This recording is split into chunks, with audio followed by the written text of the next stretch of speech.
Sweet. So we're live. Yep, you're crushing it. Okay.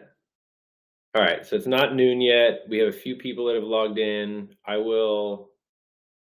think what we should do, Nathan, is just kind of like maybe wait till like 12:02 and then we'll get started just to give like a minute or two for people to roll in. Yeah, sounds good.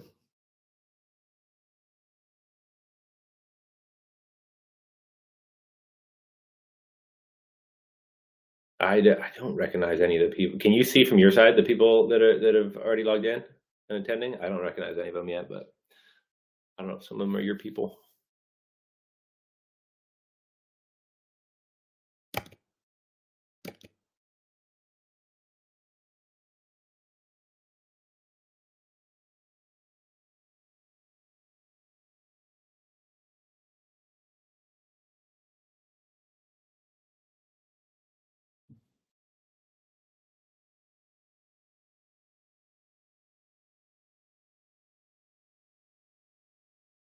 All right, got a few more people. We're just gonna give it about another minute and a half.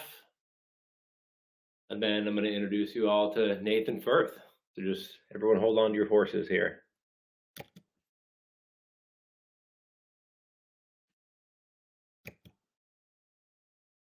Can you guys hear us okay? Ooh, no volume. Robert Kohler, can you hear? Okay, nice. There we go.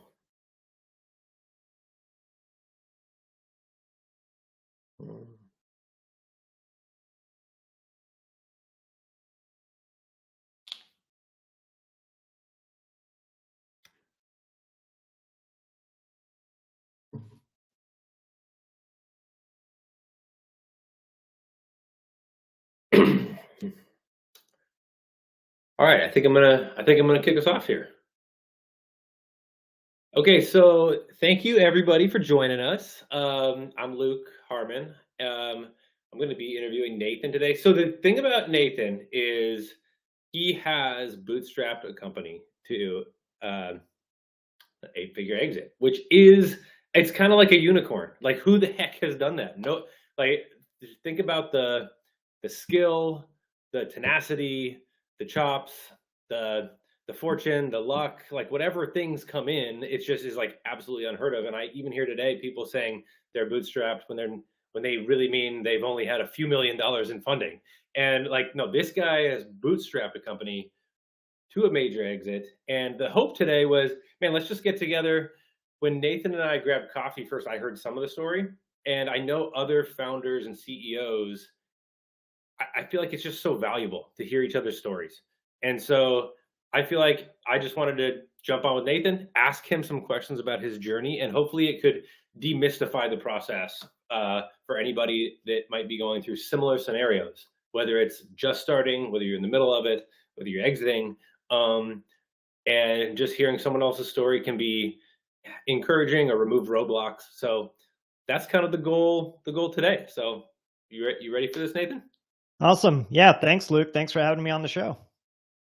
Yeah, man. So okay, so first, so we are both in San Diego. Are you from San Diego, and how did you end up in San Diego? Let's just like start at the beginning. Yeah, so I'm actually originally from Örebro, Sweden. I've been in San Diego now for almost 30 years.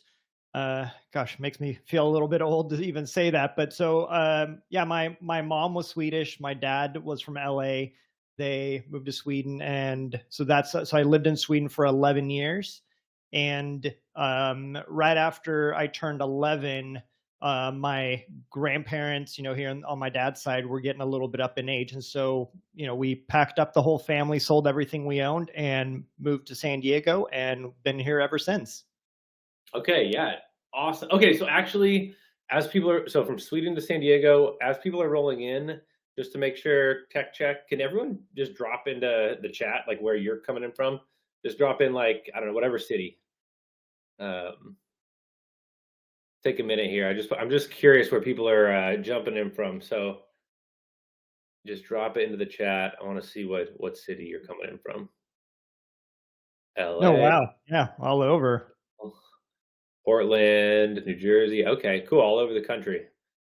Awesome. Okay, and then okay, so Sweden to San Diego. What kicked off the entrepreneurial bug? Have you always been someone who wants to start things? Like, what was that journey like for you?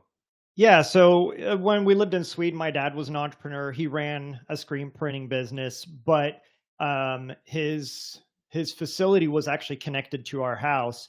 So even from a young age, I realized that I always had access to my dad and to my family, and I realized that this was something that I really wanted for myself. To be able to run my own business and have the flexibility and the availability to be there for my family. And, coming from that entrepreneurial family, I think this has been something that's, has been true to our family as well, because now, so I have three siblings, all four of us are entrepreneurs, all successful in business. So this is, yeah. So it's even when we were in high school and, they would have the career fair, what do you want to be when you grow up? I was like, I want to be an entrepreneur. Man, that's crazy. Wait, okay, so it was like almost instilled as a family culture. Yeah. What businesses do your siblings do? So my two younger brothers run a brewery here in North County, San Diego, called Booze Brothers, and they have a manufacturing facility, and then they also have about four different tasting rooms here around San Diego, and then they're distributed all around the West Coast. And then my sister owns a commercial space in Fallbrook, where they have a little retail operation there. With my brothers actually sell beer there as well, and then they also do home staging. Okay. No, that's awesome. Okay, so I got 3 boys. I got a 4-year-old, a 2-year-old, and an 11-month-old, and I would love to instill the creativity and drive and curiosity of being an entrepreneur. But, like, give me, like, did you do that with your kids? They're a little bit older than mine, I know, but, like, what specifically did your parents do that, like I mean, dude, all of your siblings and you, driven, successful entrepreneurs, like, how do you create that culture? I think it's been kind of interesting just looking back at my childhood and trying to figure that out.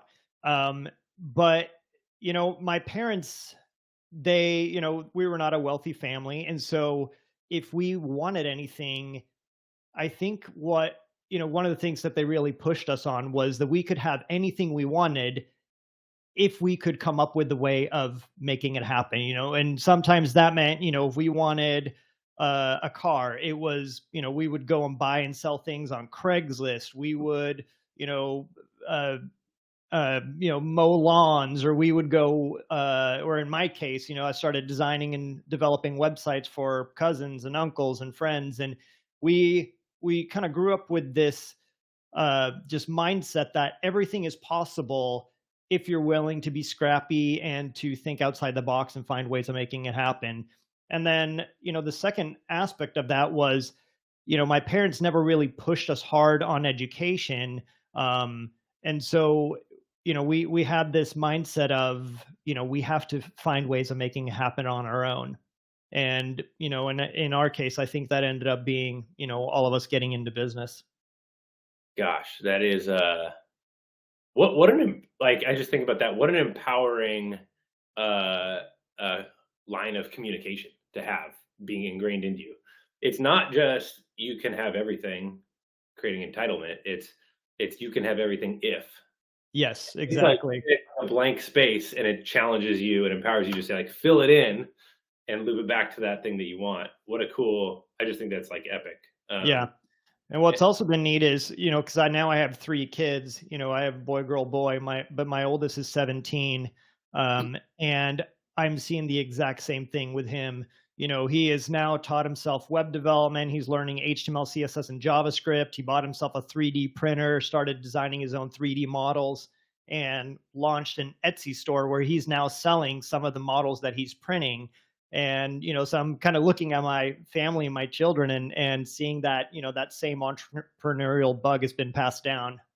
No, that's so cool. No, it's definitely a culture thing and like an ingrained. It's like water they're swimming in. It's like it's like talk and communication all the time. Okay, shifting gears because I what I want to talk about and what I think people tuned in for was the New Rocket story. But Yeah. let's bridge that gap over there with you mentioned brewery, event space. I think you said printing or something with your dad, but you're in software. So how did you Yeah. get into software? Like how yeah, talk to us about that step. Yeah. So, I mean, even going back to my dad's screen printing business, as long as I can remember, I think, being like 6, 7 years old, we always had a bunch of computers around the house. So I've been a computer geek my entire life. I mean, I got started, probably in the late 80s, early 90s, playing around with Coral Draw, doing color separations and graphic design. And then, after we moved to the US, very quickly got on the internet, right around 1995, started teaching myself how to do HTML, CSS, and websites. And, probably by around 99 2000, I was still in high school, but I was doing a lot of freelance web design for all my friends and family, and so I was already able to make more money than most of my friends, and including my parents, even from a very young age. Okay, so I love that. I heard two things, like dedication to the product, like you like taught yourself the coding, the like to be able to make things yourself, like a commitment to that, and then also like tied it to what can make money. Like Yeah. you weren't just like, let me make something just for fun, which by the way, at Serendipity, we work with a lot of startups and I do run across a lot of founders and teams that have a great product and no clients. So they're like building something that in their head is like, we think this is great, but that's different than marrying it with like what is going to solve the need in the actual space. So sounds like that, like literally in high school, you were starting the science and the art and the craft and the practice and the discipline of trying to figure out the balance between those two. Yeah. Yeah, exactly. Okay, so you were into that, and then tell us about the journey to discover New Rocket and discover the opportunity in the space there. Yeah, so I spent a lot of time, trying to. I ended up dropping out of college because I had some ideas for startups. So I launched kind of a SaaS platform e-commerce solution. It was kind of similar to Shopify, or what Shopify is today, and started developing lots of e-commerce stores for everyone that I knew. I ended up getting approached by some friends that ran an agency. They acquired my platform from me, and so I ended up with a little bit of a clean slate. And finally, just said, you know what, I'm just going to go get a job, um, and went and got a job for a company called Mir3. But Mir3 was a ServiceNow customer, and so I got started playing around with the platform, and then within a couple of years, I had the opportunity to join ServiceNow pre-IPO, much smaller organization. I believe I was employee 600, something like that. But while I was there, towards the end of my tenure there, I was the team lead and the lead architect that wrote one of their products called Service Portal.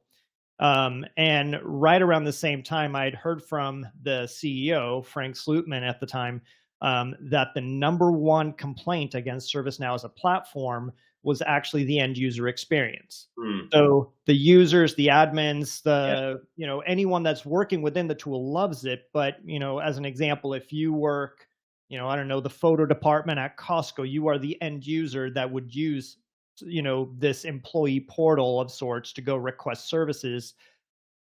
You were not a fan. And this was really preventing the adoption of ServiceNow at the time. Yeah. And I had the realization that the tool that I was architecting was the solution to solve that problem. And so I stepped up from my post at ServiceNow, founded New Rocket with the purpose and with the goal of being the employee experience company. Got it. And within, so we founded the company. I'm an employee of one. The company's been in existence for, a month. And I ended up going to the annual ServiceNow conference called Knowledge. and kind of did some marketing, made announcement that I'd founded the company. I ended up lining up about 30 something meetings with different customers that were going to be there, and all of them said the exact same thing, which is, we're major enterprise organizations. For us to get you through vendor onboarding as a company that's been in existence for a month, very unlikely that we can make that happen. But one guy, a guy named Brian Muffley, I actually hung out with him just a month ago. But he looks at me and he goes, "I think I can make this happen, but I'm going to need you to do the deal with me on a handshake." So I shook his hand there at the conference, went home, hired a bunch of friends, as contractors, and we designed the whole experience for their entire employee experience, and had to Google how to write a statement of work. But by the time that portal went live into production, 2 months later, a couple of weeks later, they handed me a signed statement of work and a check for $30,000, and that became the foundation of New Rocket. We're in business, baby. Yeah, and they also became our first reference customer, and we did a full case study of the work that we did for them. And so by the time we started posting that on LinkedIn and posting that on the internet, I mean, the phone started ringing like crazy. And what was really unique about this is because at this time we were the only agency that really focused on employee experience as it pertains to the ServiceNow platform. And so as soon as that we were able to provide that as a service, I think we ended up with closing about 6-7 major enterprise contracts by the end of that first year. Amazing. And what year was that? This was in 2016. 2016. Okay, cool. And then, wow. Well, you just shared a lot. I've got a million questions, but yeah, even going back to, man, that ServiceNow problem of like I feel like that's another very common B2B problem that they had of like the person that would sign up with ServiceNow wasn't the end user. And so as they're growing ServiceNow, they're like, well, do we sell to the person who's going to sign, or do we design for the end user? And they just said, we need to build for the person who's going to sign up. And I feel like that is really common with B2B companies. But that opened up the problem and the opportunity that Rocket then stepped in to solve, which is amazing. Okay, so you take me like maybe to like 2018 or something, because I heard like you became aware of the problem, then you went to that conference, and you signed your first one, then you signed 6 or 7. Like take me like 24 or 36 months into the journey. Give me like another milestone or two that you hit. Yeah. So, very quickly, we started realizing that the demand was there. We had hit product market fit. We closed within the first few months. We ended up closing our first 6-figure deal. And so so this was all in May of 2016. By November, we had hired our first 2 employees, and I realized I was way in over my head. Yeah. So one of probably the best decisions I did is I reached out to my friend Todd Basher, I'd worked with him. He was directing platform product management at ServiceNow, who had also recently left right around the same time. So I brought him in as my co-founder at New Rocket. And I mean, honestly, it was a match made in heaven, in the sense that I was able to focus on where the company was going, on standardizing our services and our product offerings, and Todd was able to focus more on running the day-to-day operations of the company. And we both really pushed each other. And so I think by the end of that, our first full year, which would have been 2017, we had broken our first million and expanded to about, I think, 15 employees. And at that point, the business was just coming in faster than we knew what to do with. Amazing. Okay, so when did you know that this was a thing? Like, did the light bulb go off when you became aware of the problem at ServiceNow? Was it that first million? Like, where were you like, okay, this is a thing? So I think I was, even before founding New Rocket, even when I was still working at ServiceNow, a lot of the work that I was doing building the platform was still meeting with customers. And I mean, these are all Fortune 500 companies. And Mm. you know, it was pretty apparent that this was something that was felt pretty widely across the entire ecosystem. And Yeah. so when we found a new rocket, I knew very clearly what the problem was that we were looking to solve. The part that I was still playing with was how to best solve the problem, you know, because we could have taken more of a product approach, you know, where we're licensing software as opposed to being more of a services based organization. But you know, as soon as we launched New Rocket, it became very apparent that Yeah. that a lot of these companies were looking for an organization to come in that specialized and be able to just take it and run with it. Yeah. Amazing. Yeah, no, that's very interesting. What I love about that is like the pattern recognition. Like it wasn't just one or two people giving you feedback. Like Yeah, you probably talked to dozens, if not hundreds, of people over a few year span about this problem, gaining more and more and more and more insight until eventually the scales got tipped. So the yeah, conversation also involves them paying as you were delivering the solution. yeah. And one thing that I thought was really interesting was, you know, I found that no matter how many tutorials and videos and documentation and free widgets we would create, you know, and put it out to the market, we found that it actually just resulted in more sales for us. And kind of the epiphany that I had was just because you give a man a paintbrush doesn't mean he knows how to paint. Um, and so we decided instead of, you know, having a traditional sales team, we wanted to lead, you know, through thought leadership by providing value, a lot of inbound marketing where we're providing content, tutorials and videos and case studies and examples, and blasting that out, you know, across the ends of the internet. And that created such an inflow of constant leads. You know, sometimes we would have like 14, 15 demos a week Mhm. and with no sales team. So it was primarily Todd and myself just sitting on the phone each week. And we're not salespeople. So we're just presenting, you know, listening to customers present what they're working on or what, you know, what their goals are. And we would say, oh, we've done similar things with, you know, another organization. Is this what you're looking for? And in most cases, you know, we it would be fairly close and we would be able to, you know, close a contract pretty quick. um, I love how customer centric that is. It's instead of like saying like let's solve this or that. It's just getting on with clients and customers and saying like you tell us, and then we'll see if we can partner with you and help. It's just yeah. so others focused, which I love. Okay, so walk us through. You know, a few years later, I think it was I don't know exactly what year, but the decision. Talk us through the decision point to exit the company. Was that always on the horizon? Were you always thinking about it, or did it just come out of the blue? Like, how did that take place? So yeah, we never built a company to sell a company. My goal was to build the best company, right?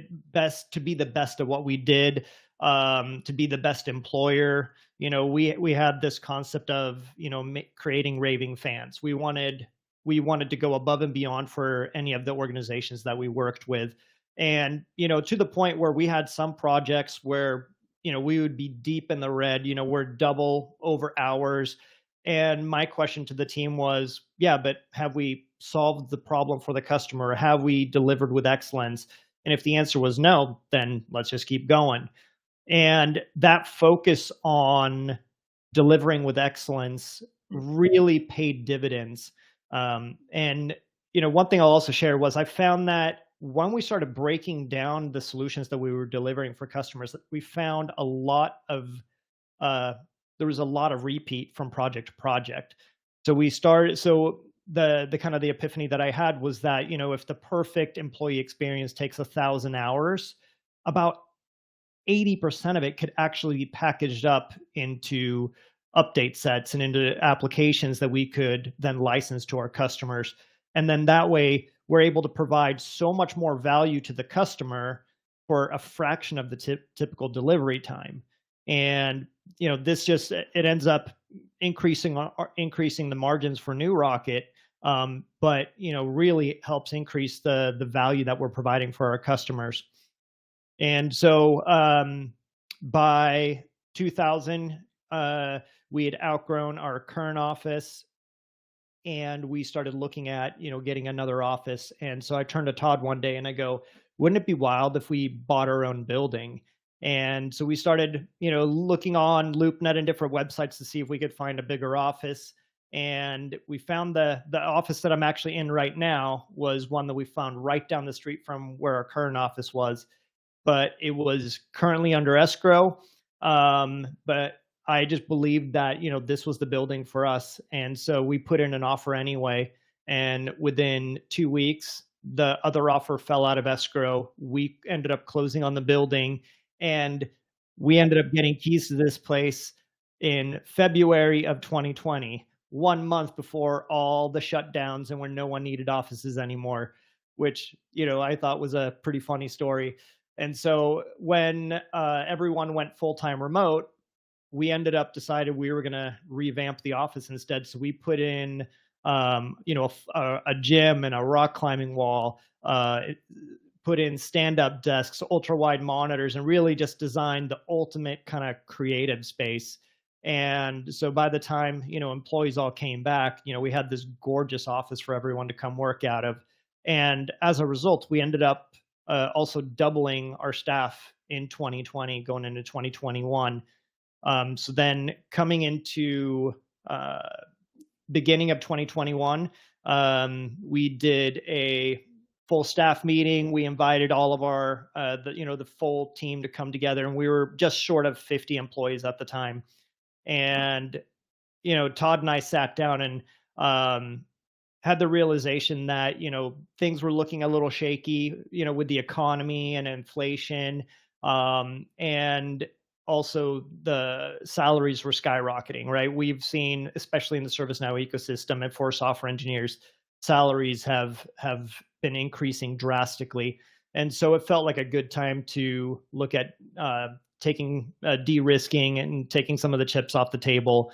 And so we started just entertaining offers as they were coming in. And so we had 2 different LOIs submitted by 2 different private equity groups, and both of them were, far above what we had expected. So even though we never anticipated building the company to sell it, it felt like it was the right time, and it was a great opportunity. And I think the second half of that was we were hearing a lot of feedback from our customers as well that, in order to have a truly great user experience, it can't just be about the UI and the UX and designing that experience. You also need all the workflows and the implementation and everything that goes underneath the hood. And so, one of the things that we heard from the private equity group was, this better together story of merging multiple ServiceNow partners together, where we can be a full service partner that doesn't just deliver on just the portal and the UI, but on that full kind of end-to-end experience. And that really resonated with us. No, that makes a ton of sense. And I feel like if I were to like summarize everything you just said, and even the title of this LinkedIn Live is how to bootstrap to an 8-figure exit, I feel like the common thread is there's wisdom in thinking about the end in mind, but that's not the focus. The focus is an insane devotion to the problem set and being honest about it, and focusing on the customer and solving for them. And even that end driver was a better together story for the customer, and just being insanely focused on that. And the chips kind of fall where they may through the process. Yeah, that's really cool. So we reserved only till 12:30. I kind of have, I have a few more questions I wanted to ask you. Let me see if I can fire through them. One was, I'm debating which ones to ask. One was, if someone's at the very beginning, what advice would you have to someone at the very beginning of their journey in starting a company? They're saying like, hey, I'm just getting a company off the ground. Nathan, what sort of advice would you give me? Find a niche problem and specialize. I think there's something great when you're able to specialize and focus on a specific niche market, because it makes it very clear who your customers are, who your employees, the types of employees that you're going to need to hire. And if I believe very strongly that, when you build a business, you want to try to be the best, but you can't be the best at everything. So the more you specialize, it gives you that opportunity to find the one thing, the one area where you can be, the best in the market. No, that's incredible advice. Okay, what advice would you give to someone that's like a couple million in, like their company's 30 or 20, 30 employees, couple million in annual revenue in? What sort of advice would you give at that stage? So, kind of going back to, some of the things that I've been saying earlier, where, find where you have repeat and within your business and find ways of working smarter, not harder. For example, looking at, especially as a services company, I hear a lot of companies that are so focused on margin, that are so focused on utilization. And to me, utilization tends to stifle innovation and rewards the wrong types of activity for employees where, it's all about just billable hour. I would much rather have our employees focus on how to deliver more value for customers in less amount of time. Yeah. And so finding ways that you can create products, accelerators, things that enable your teams to be able to work more efficient. I love it. And last question, like on the latter side, if you're nearing 10 million in annual revenue and you're debating the path forward, whether it's be the market dominator, selling, like what sort of advice would you give to someone at that stage about what to be considering? I would say explore all your options first. Um, in retrospect, kind of looking back, it felt like, such a great opportunity to sell the company, but quite honestly, I kind of miss it. There was something so special about being in the driver's seat. And one thing I've learned is, there's no one that's going to be as passionate about running your company as you are. And looking back, I think there was a lot of options that we could have explored without having to give up, 100% equity in the company. We could have raised money. We could have hired a professional CEO to come in.